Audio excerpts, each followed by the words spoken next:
This time on episode 529 of Legends of S.H.I.E.L.D., we discuss the Disney Plus series Agatha All Along, Season 1, Episode 1, Seekest Thou the Road, and Season 1, Episode 2, Circle Sewn with Fate, Unlock Thy Hidden Gate.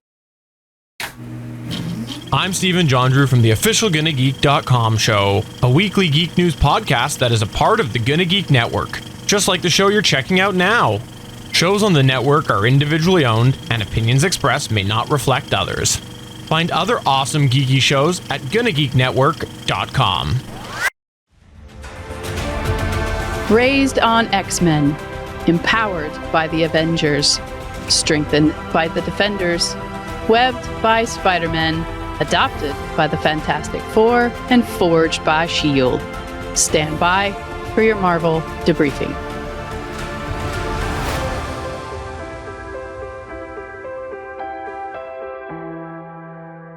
And now it's time for your Marvel debriefing. I'm Agent Lauren. I'm Agent Michelle. I'm Agent Chris. And I'm executive producer of the show, Director SP. Welcome to Legends of S.H.I.E.L.D. This show is recorded on Saturday, September 21st, live from the Legends of S.H.I.E.L.D. studios and broadcast from the middle of your local detective agency. And Michelle, what are we talking about today? Today, we're talking about Seekest Thou the Road, premiered September 18th, 2024. In small-town Westview, Detective Agnes's murder case sends her down a road that changes everything. Circle Sewn with Fate, Unlock Thy Hidden Gate, premiered September 18th, 2024. With old foes in hot pursuit, Agatha and Teen gather a desperate coven to walk the witch's road. It's good to be back again, guys. Let's start with overall thoughts. Lauren. I mean, give me more queer witches and hot actresses, and I am happy. Michelle. Slow start, but I'm here for it. Chris. I have no idea how serious to take most of this show, and I'm here for that. And I'm all along for the ride. We're going to take this one episode at a time. They dropped both episodes, as Michelle said, on the same day just a couple of days ago. We're going to start with the first episode, Seekest Thou the Road, and I legit thought that we were watching a true crime detective show. What do you guys think?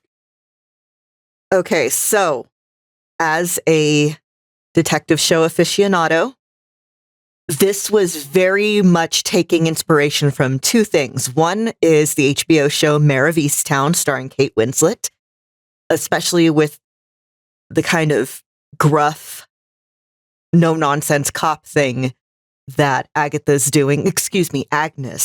doing. And also, there's I believe, Danish show. The American remake is called The Killing. And that one is directly referenced in the opening credits, where it's listing Agnes and various other townspeople. I detected a little bit of Fargo in there, too. Honestly, I was wondering if somehow somebody had messed up and we were watching the wrong show, and then realized, oh yeah, this is connected to WandaVision, so they're doing some weird stuff. Directly connected to WandaVision. We'll get more into that later. But as we saw, I mean, the acting was pretty good and evolved throughout the entire episode and episodes, right, Michelle?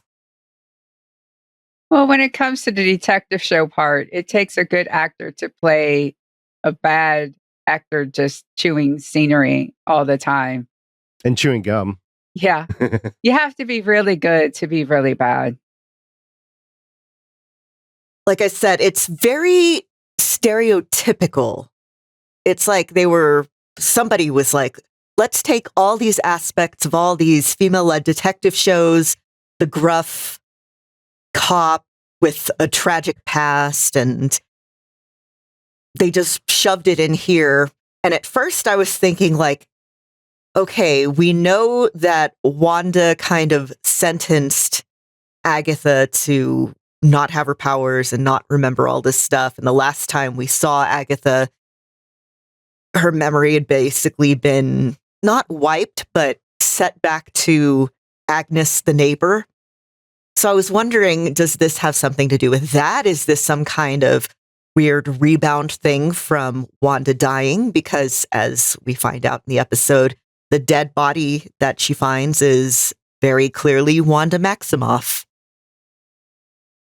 Yeah, I was kind of wondering if the MCU is going to continue that or if they were going to revive her at some point in time. But yeah, obviously referenced here. By the way, I will watch a Catherine Hahn-led detective show. The first time I actually saw her was on the show Crossing Jordan, which was a female-led, well, not detective because she was a medical examiner, but Catherine Hahn played the adorable little like office manager who later became kind of the grief counselor for families. And that was the first time I saw her. That was the first time I fell in love with her. So that was a nice little, I guess, reminder, having her be back in a crime show, scare quotes. Let's back up a second. Let's talk about the opening credits. Chris, what did you see there? There are so many things in here that are just priming me to go back and rewatch this. But the first thing I noticed was right there in those opening credits where I'm expecting actor names and stuff. And then I see Agnes and it's just being weird. Like, where's Catherine Hahn? Where's Aubrey Plaza? There's all these people. Yes, we're going to the weird side of Marvel. And that's when I knew we were in for a really good ride. By the way, I went to IMDb and Aubrey Plaza is not named, her character or her, in the credits for the first episode in IMDb. She has overall credits for the entire series, but not in the first episode. Because I was doing a double take, is that Aubrey? And I was like, it's not in the IMDb credits. Who is this actor that looks like Aubrey Plaza? And then, it is Aubrey Plaza. So IMDb, you have fooled SP.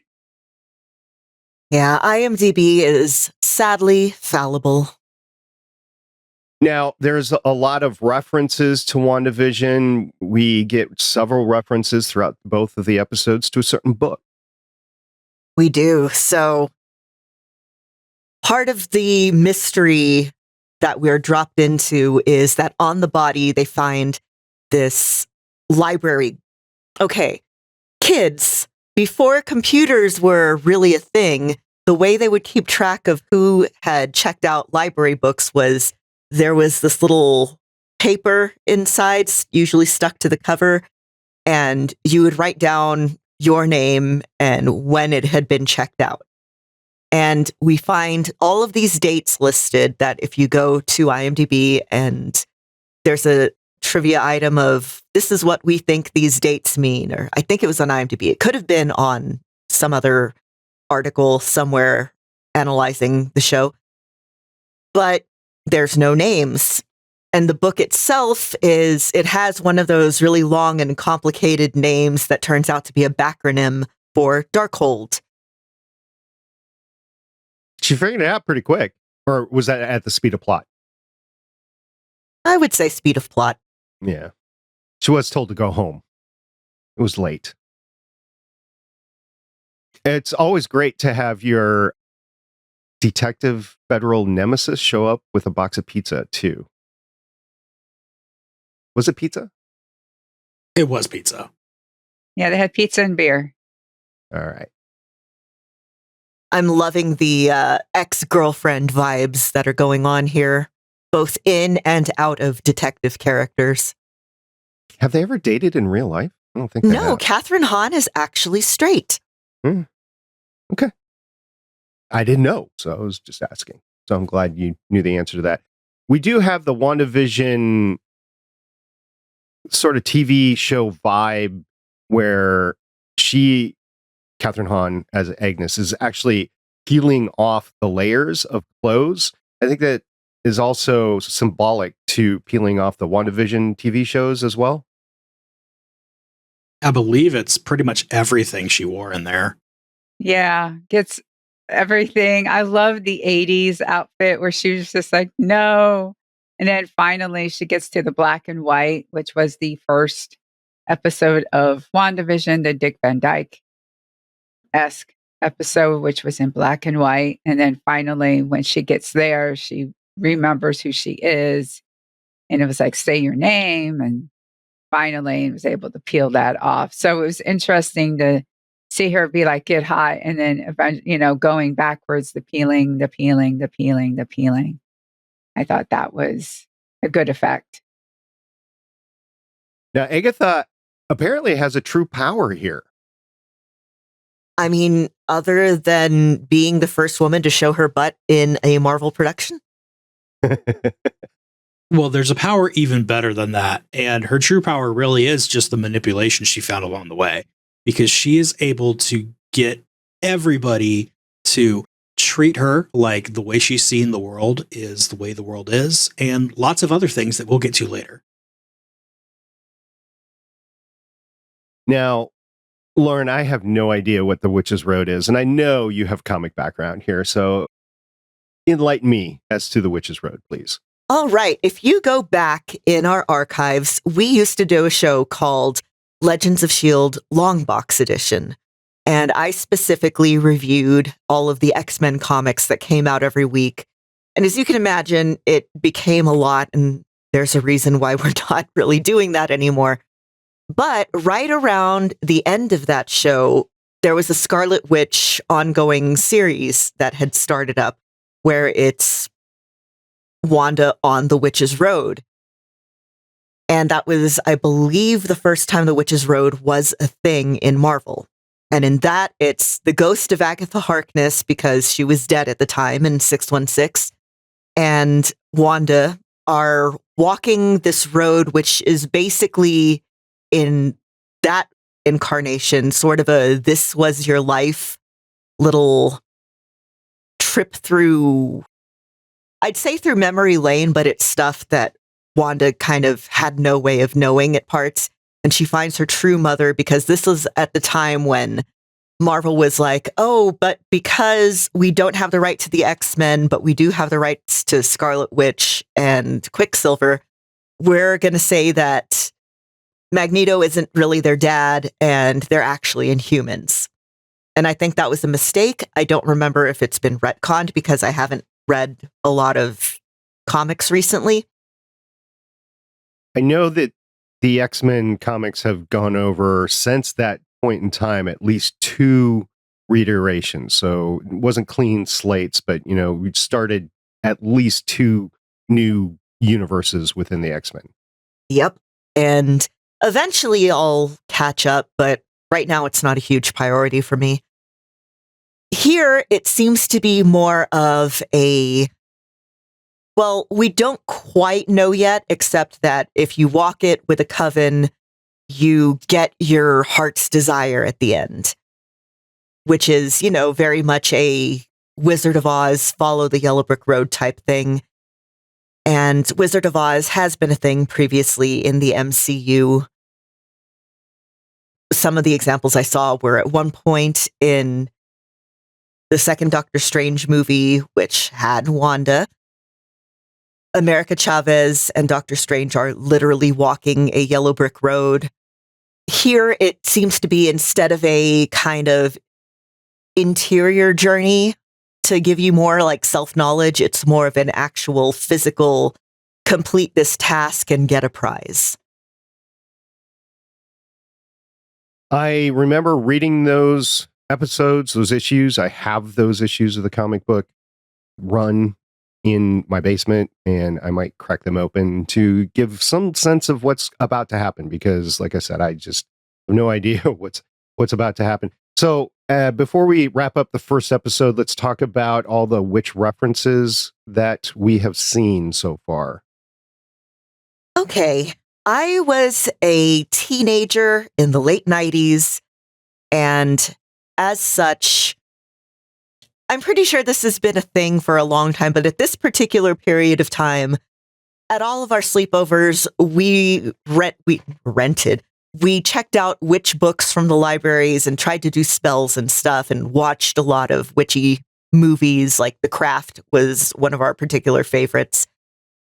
There's this whole thing I could get into about how neo-paganism specifically appeals to women and queer people because we are disempowered by traditional religions and stuff. But anyway, I got really into that. I learned a lot about Wicca at the time, and then as an adult, expanded that knowledge to just various religious practices in general. The first thing we see is there's a brooch that is presented to Agatha, and it has the maiden mother crone. It's also addressed in the next episode in the song that they sing. That is a kind of traditional Wicca as we know it now has really only been a thing since like the 1950s. Some of it is invented wholesale, and some of it is kind of reconstructed from what little things we know about, particularly Celtic mythology. And the maiden mother crone as stages of life is very big. When Agatha wanders out in the street naked, when she, rips off her WandaVision incarnations and is down to just her, there's a thing in Wicca known as being skyclad. And it's like, if you really want to do powerful work and stuff, you need to be as directly in contact with nature as you can, which means naked. This isn't specific to just Wicca. There's several religions around the world where that sort of connection is a thing. It's even in Pretty Woman when they're grounding their feet, right? Yeah. And then in particularly the end credits, we get a lot of pop culture depictions of witches. Like there's scenes from The Craft and Wizard of Oz and Bewitched. And in the first episode, the song Season of the Witch is playing, which fantastic song. That kind of got me primed to look out for other kind of neo-paganism, new agey stuff throughout the series. There's a couple more references, but those are the big ones. And I'm curious to see what else they do with it as the series goes on. When Catherine Hahn walked out of her house naked and she confronts the neighbors, is like, what's been going on? As a neighbor of Agnes, you're like, and knowing what's happened in the town previously, you're like, can you just please get some clothes on? Just and not trying to inflame her at all. And I was thinking about this later. Is this an allegory of the MCU finally waking up again after 3 years of slumber? The 3 years is definitely a reference to the time it's been since WandaVision. I didn't get that interpretation, but I'm interested in hearing more about it. So my analysis is that, the MCU phase 4, phase 5 really didn't go as planned, right? So they're like, okay, we get it. We're going to move on now. And, they've done the reset and they want to go forward. We haven't been covering the news on the show, but the whole switch from the villain, the main villain of the MCU has happened. So I was thinking maybe this is just them acknowledging the fact subtly that we're going to change things and it's on screen. So I don't know. Because the last time it was like on track was just post Endgame, which was WandaVision. So like, okay, WandaVision, we know what happened after that. We're going ahead with something else now. Anywho, anything else with the Seekest Thou the Road? Hearing nothing, we'll move on to the second episode. Circle Sewn with Fate Unlock Thy Hidden Gate. Wow, these episode titles are going to get to me. So basically, we all wrote this in our notes. I actually took mine off because we were going to discuss it. Getting the team together, assembling the band. That's what the essence of this episode was. And it was kind of fun as we moved along. We also learned a little bit more about what we're going to be doing. So a lot of questions, but we got the band together. It's almost needing the supernatural version of the Avengers theme because they keep going around and convincing Agatha's like, I need you to be part of an initiative. And the initiative is my coven. And the goal is the Witch's Road. It's just, she just needed an eye patch and some file folders. Getting these witches to be on her side. She did eat the list. She had the list. She ate it. Well, how else are you going to hide it from Teen Scene who's on the list? Because there's a really interesting name on there. That really reminded me of an incident that happened when I was in college. There was this whole thing called the List Eater. She ate a list of people who were in line to get tickets for a thing. Yeah, it kind of brought me back to that, even though that was unintentional. I like how they're all coerced and to come. None of them say, "Hey, I'm in," but they all like, "Oh, okay, I guess I'll be there." It's kind of like the work party that you don't want to go to, but it's like a command performance sort of thing. And then you get there, and then there's this really strange stuff that happens that you're not going to be talking about at the water cooler the next day. That's what I kind of thought. Anyway, we have a member of this team who's the teenager, and I want to bring it out up front right now because I don't know what's going on with this teen. I don't know who he is. I don't know what's going on. Well, the actor specifically is best known for a show called Heartstopper. Is that right? It's big thing. It was a comic first, and now it's on, I want to say Hulu, but I think I'm wrong. Anyway, he's well known for that. We first saw him when he was breaking into Agatha's house and kind of helped trigger her to realize that things were off.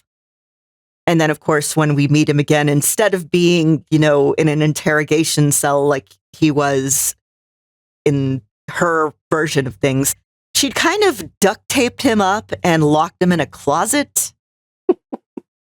While in her, I guess, true crime-inspired fugue state.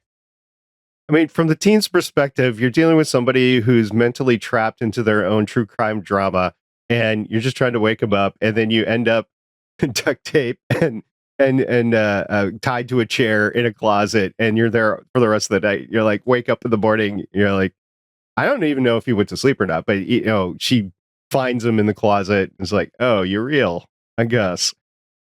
So here's the thing, though. He knows who she is. There is no mystery to this teenager who Agatha is throughout this entire thing. Like, you see him get all confused and stuff in the interrogation room, but then you see him spouting off some Latin, and she has no idea what's going on. And later we learn that he freed her from whatever spell she was under. He's not worried about going with her. In fact, he is the one, I think, being maybe the true manipulator in getting the coven together. And there is something about this teenager that somebody doesn't want Agatha to know, to the point where he can't say his name. He can't say any history about himself, at least in a way that Agatha is able to hear. Michelle, what do you think about that? Yeah, it's almost as though someone has bound Agatha from the truth about the teen. Because even we couldn't learn anything because we're being Agatha in that moment. And she's, snapping her fingers and turning on the radio to make sure she can hear. But instead, whatever the teen is talking about, it's all muffled. And he can express himself to Agatha. It's just Agatha cannot receive the information. And kind of going along with that, as you go throughout these scenes, you see crows and rats and wolves. And crows and rats especially are traditionally used as eyes and ears of whatever evil force there is in the story that you're in. I took the crow, at least, to be the manifestation of Aubrey Plaza's character. I might be completely off on that, but that's the way I was thinking of it for the crows. Rats, I didn't have. Rats and the bunnies, I didn't have anything going on there. Speaking of bunnies, we see Mr. Scratch again, and the teen seems familiar with Mr. Scratch, which ties into there's two main theories about who this kid is. But then he left Mr. Scratch when they ran through the cellar door. That's not cool. No. It's not cool, but it's understandable. Maybe Mr. Scratch, because we lose Mr. Scratch for a second. Maybe Mr. Scratch got down into the basement where we didn't see. Possible. Anywho, two major theories, Lauren. What are we talking about? All right.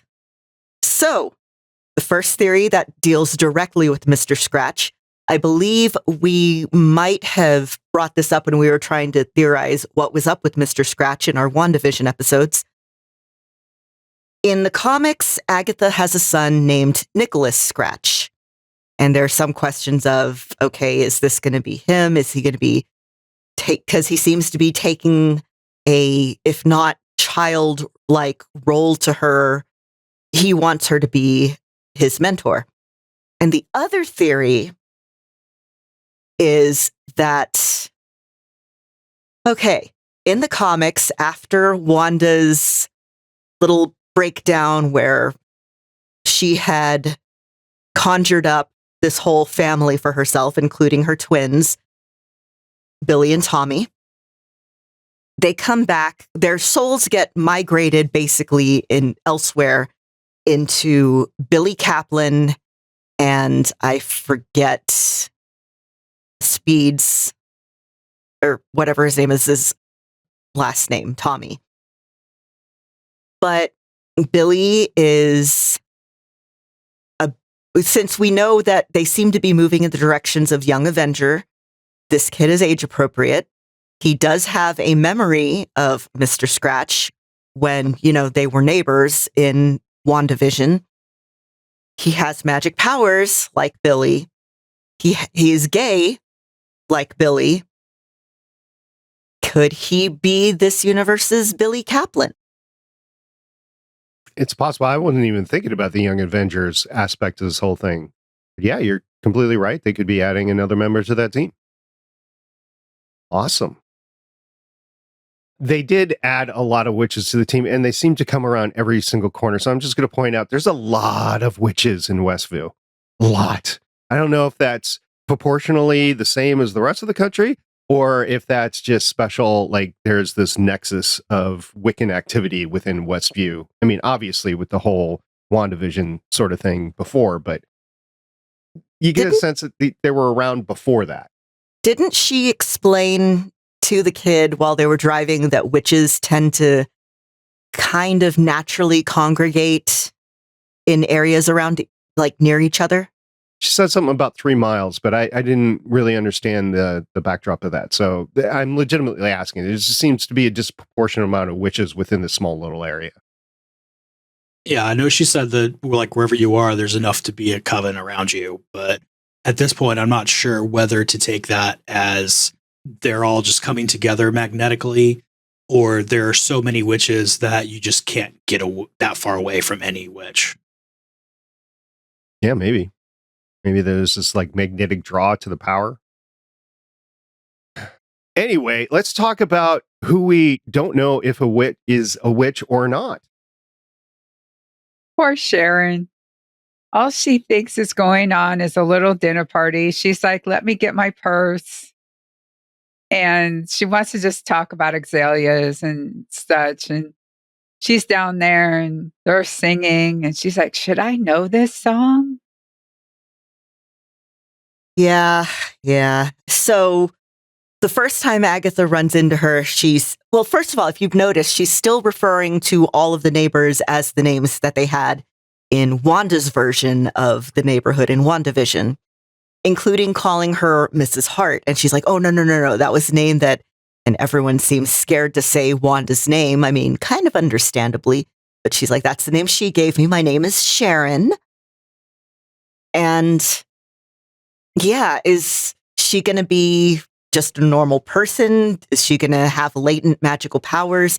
Did she gain powers in some weird contact high from Wanda? I'm really curious how this is all going to go for her, because she's just grabbed as kind of a technically correct place filler. I have to disagree with all of you. Poor Sharon, nothing.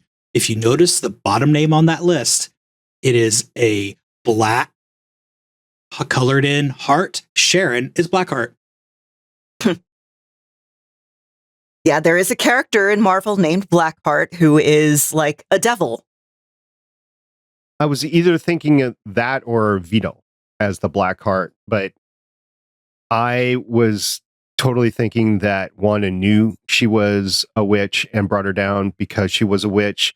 Because, and I'm probably completely wrong here, everybody in that coven needed to be a witch in order to open the doors. That's the way I took it.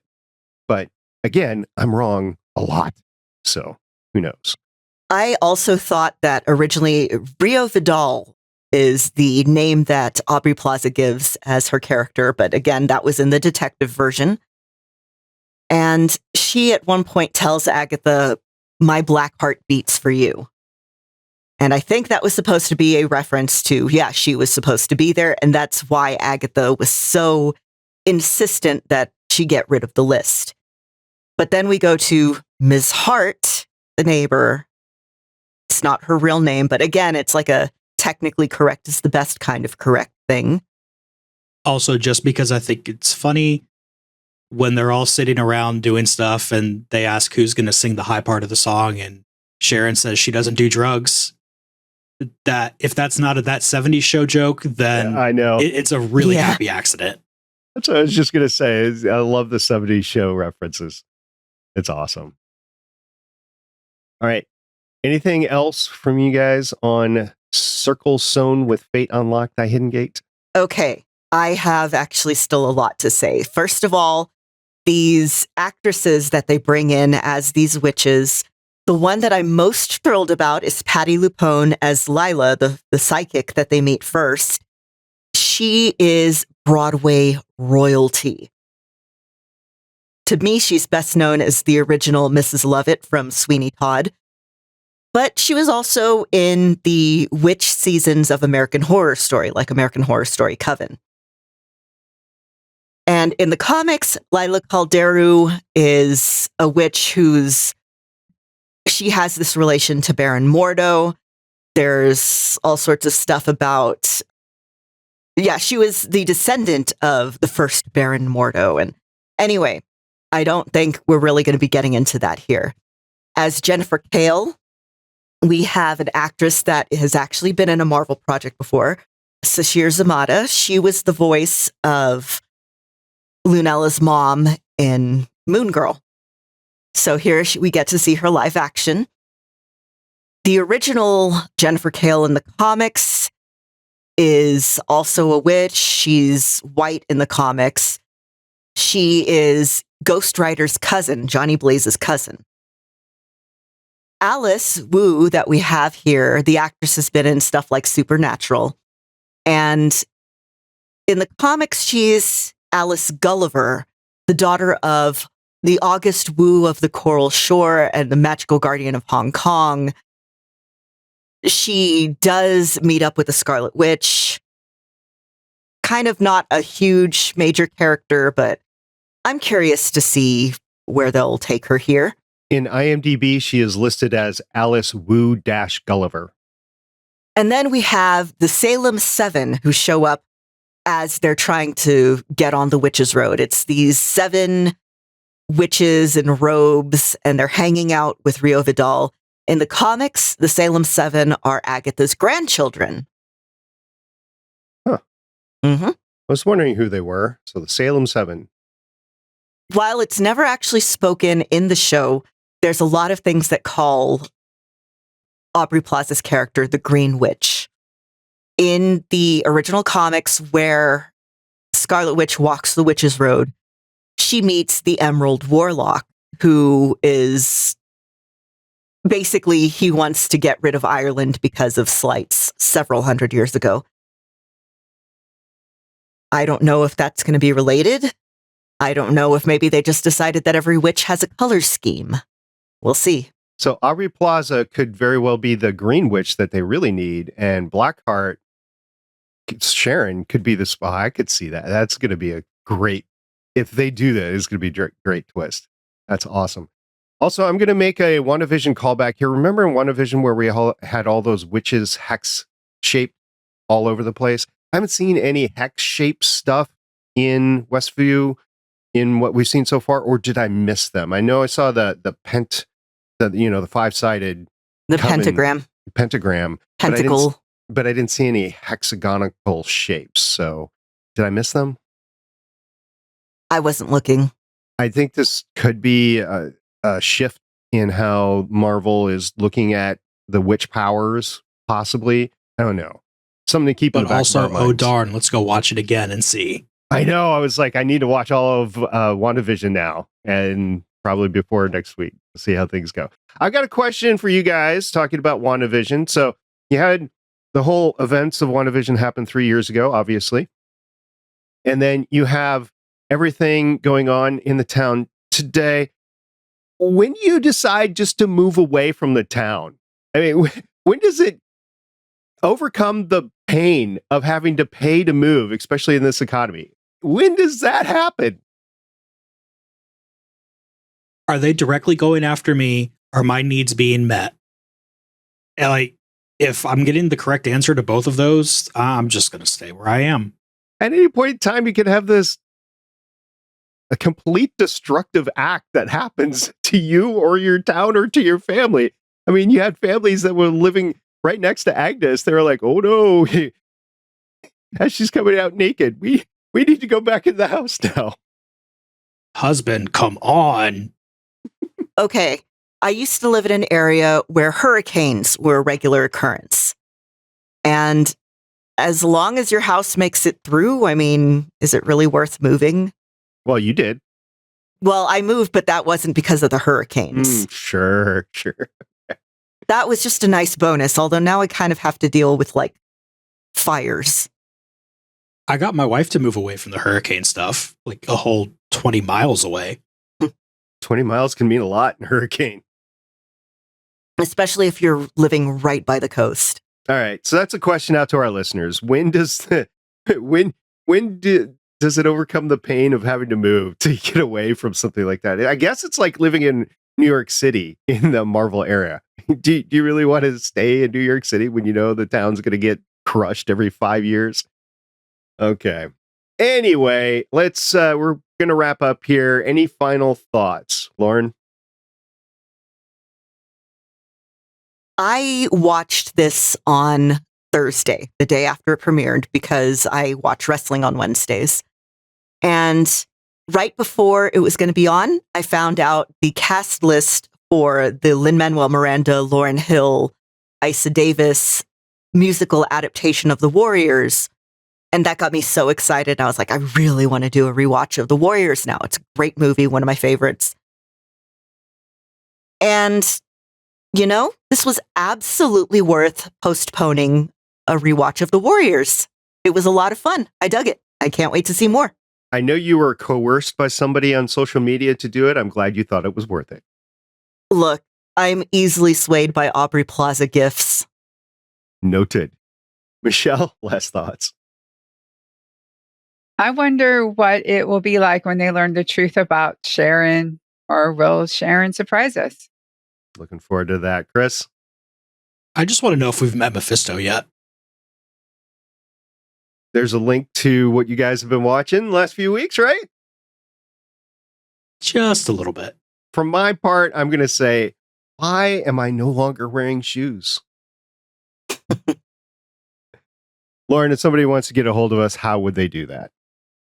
Well, the easiest way is to go to our website, legendsofshield.com.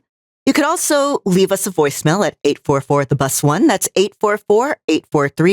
844-843-2871. You can also join our Discord server and let us know your opinions on the show or any of many things we've talked about this episode. And remember, Legends of S.H.I.E.L.D. is a proud member of the GonnaGeek.com network. Well, next time we'll be watching Agatha All Along Season 1, Episode 3. So I'm looking forward to that. And I'm looking forward to Halloween. This is perfectly timed. Until next time, I'm SP. I'm Agent Lauren. I'm Agent Michelle. And I'm Agent Chris. See everybody. Bye-bye. Bye. It's time to start buying Halloween candy yet? What do you mean start? It's been in the store for like a month and a half here. I've already finished a bag and a half. That's why I haven't bought it. I also didn't want it to melt. Thank you for listening.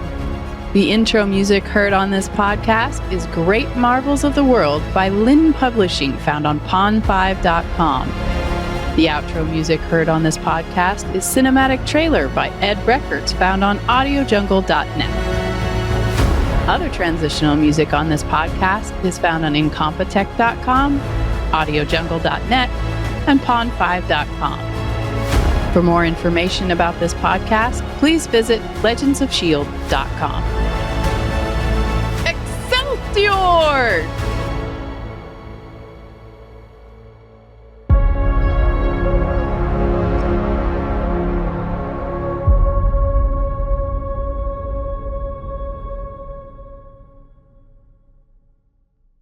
Legends of S.H.I.E.L.D. is copyright 2013 through 2024.